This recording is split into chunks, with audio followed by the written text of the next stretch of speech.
So there's a office building not that far from me, and it faces Buffalo Bayou here in Houston. And last year, I saw that on the ledge because the way that it's a window, and then there's a ledge, and then that's the end of the building, right? So I have pictures of all this, so it makes a little more sense. But last year, I noticed that the hawks have built a nest, red-tailed hawks, and they had their babies and they raised them, and then that was it. This year, same thing. They came back to the same spot. I don't know if it's the same hawks. I'm assuming. I don't know. I have pictures of the hawks. I'm not sure how to tell the hawks apart. I think there are waves like plumage that you can use to tell them apart. But anyway, they're back. I noticed their activity right around the beginning of May. As I'm recording this, is the 23rd of May. So within, if I'm looking at the dates on the timestamps of the photos, May 1st was the first time I took pictures of them. So let's take a look at the babies. So babies, there's 3 of them, and the interesting thing here, let's see, that's the thing. When I put the images up, they're all, let's do this first. So that way I know what I'm looking at. So these are all the pictures of the babies I'm going to put up. And then they're on the 4th or 5th level of this building. So 1, 2, 3, 4, 5, 6, 7. They're on the 7th floor of the building. So 7th floor, and then the adult hawks would sit up top. So yeah, when they start out, they're not small. Like this is an iPhone 15 Pro Max. Their body is like this, and then there's a head, and their back legs, and the tail. So I'm guessing by the size, because these are large windows,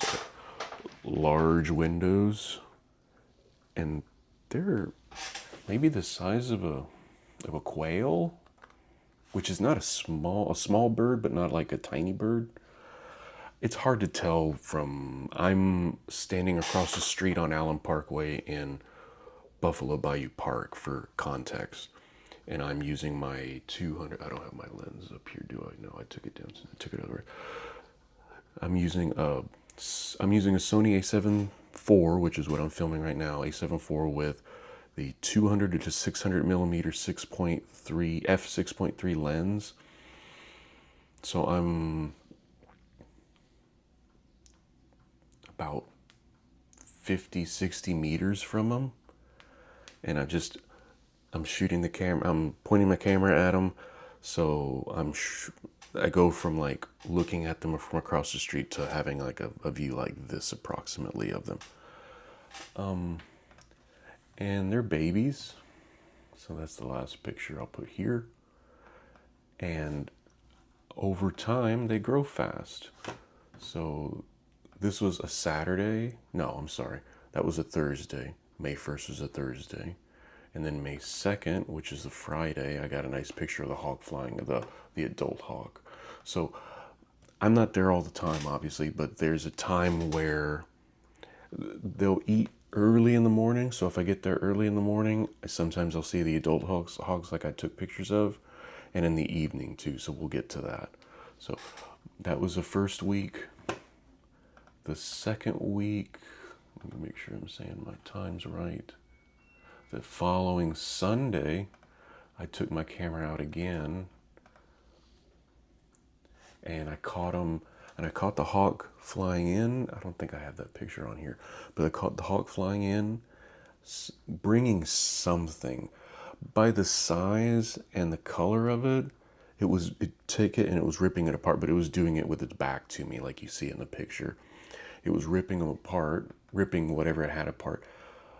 I'm guessing either a rat or a squirrel by the size of the chunk of meat, and it looked like it had grayish brown fur, but it was probably bloody too because it was ripped apart by a red-tailed hawk. That's just the nature. Don't get mad at me. Nobody watches this, so it's not like, or if it is, hi mom, and mom knows that hawks will rip apart a squirrel or a rat to feed their babies. That's just the nature of the game, right? So the following week, the 17th, what pictures do I have here that I'll put up? In 1 week, they went from small. Oh, actually, the first week, I should go back real quick. Yeah, so 10 days later, they already have their plumage. So another week, they already look. The feathers on top of their head are starting to fill in, and the feathers on their neck are still a little bit thin, so their necks kind of look funny, and their feathers are kind of spiky because they're still all growing in and thickening. I'm speaking about this like I don't have anything up here anymore, but in more ways than one. Their feathers are coming in. They look a little bit, they're still close to the nest and they didn't really move from the nest, but you see their feathers coming in and you see how all of their plumage has already changed color. I don't think that's the permanent color, because if you look at the adults don't really have the speckly plumage on the chest. So it's interesting to watch.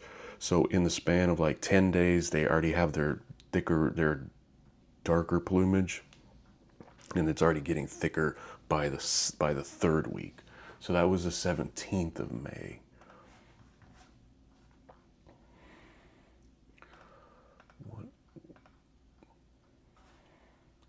So at this point, we come up to the last few days.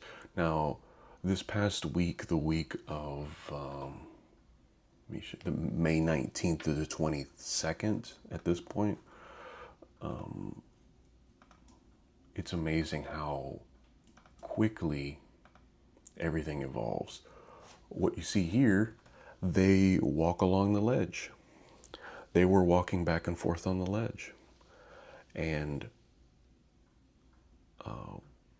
it's amazing how fast they are, and they look like little cartoon characters. You can't really see their feet move because of the angle I'm at. I'm obviously lower than them, and I'm looking at like approximately a 45-degree angle when I'm across the street. So 45-degree angle with a 200 or 2 to 600. You see them walking around, you see them moving, and they start flapping their wings. Not necessarily to fly, but I guess it feels good to like stretching out your arms, I guess, right? Because ostensibly those are their arms, but they're wings. And if you don't know the mechanics of a bird by now, then you're watching the wrong video.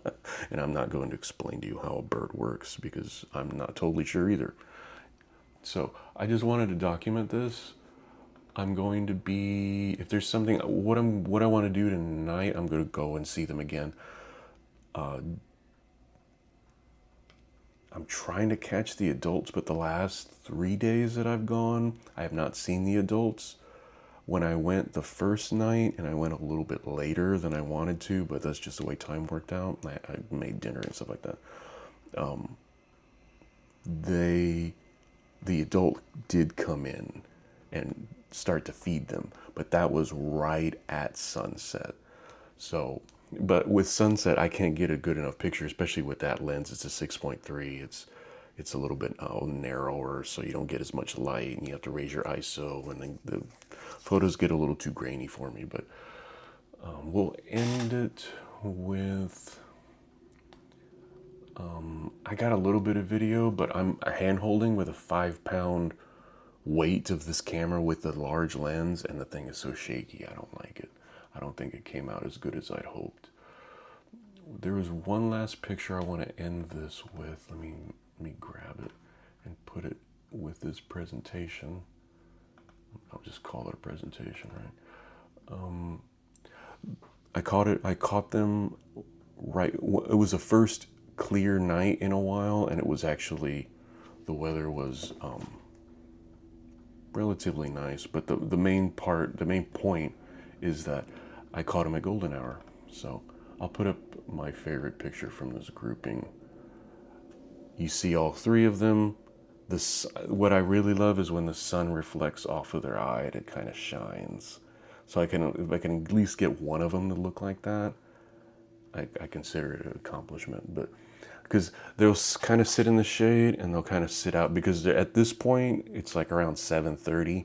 They're waiting for an adult to come and bring them something to eat. So they're looking out and they run up and down the floor, and they just look around, and they lean out and the sun hits them perfectly at golden hour. You get that the sun is golden and everything looks really pretty, and the hawk looks good too. So that was the experience with hawks. It's like I said, it's the Friday the 23rd.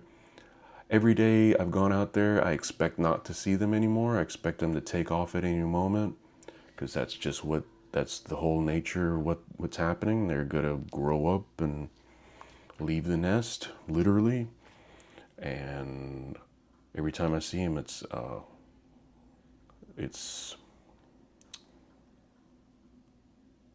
really just feel lucky that I can see them, and it's just great. I just enjoy.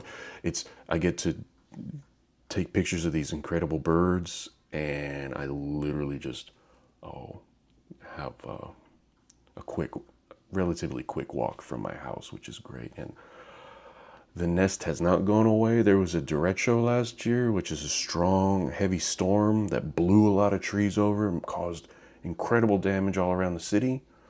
In May, about just over a year ago, last July, we had a hurricane, category 2 or 3 hurricane. The wind blew in from a direction that I was upset, but I knew the birds weren't in the nest, so I was fine with it. I was like, well, that nest is going to get blown away. Didn't. I don't know how they have the nest not asphyxiated, stuck to the concrete like that, the stucco or what, because it kind of looks like a stucco finish on it. I don't know how they have it adhered to it, but did a great job because it's still there, and maybe next year we'll get more.